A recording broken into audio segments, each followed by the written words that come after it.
Magandang umaga, ngayon po ay araw ng Martes, October 31, 2023. Update po muli sa lagay ng panahon. Shear line ang nakakaapekto pa rin ngayon sa eastern section ng Southern Luzon at Visayas, habang northeast monsoon nakakaapekto naman sa northern at central Luzon. Samantala, patuloy pa rin na minomonitor ang isang low pressure area na nasa loob ng ating Philippine Area of Responsibility.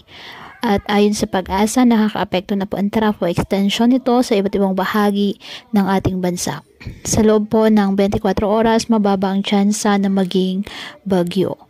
Ngayong araw, dahil po rin po sa pag-iral ng shear line, kasabay ng trough ng low pressure area, asahan ang maulap na halangitan na may kalat-kalat na pag-ulan at thunderstorms sa Bicol Region, Mimaropa, Western Visayas, Eastern Visayas, Quezon, and the northern portion of Cebu.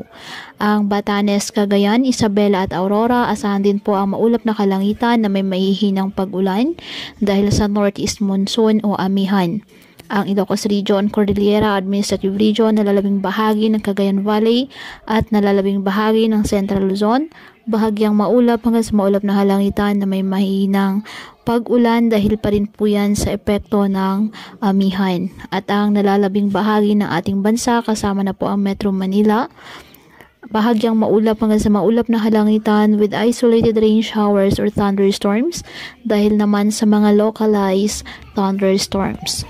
Kaya patuloy po na pinag-iingat ang ating mga kababayan sa banta po ng mga pagbaha or landslide, lalo na kapag may malalakas na ulan, at ugaliin po na magdala palagi ng payong o kahit anong panangga sa ulan kapag lalabas ng ating mga tahanan.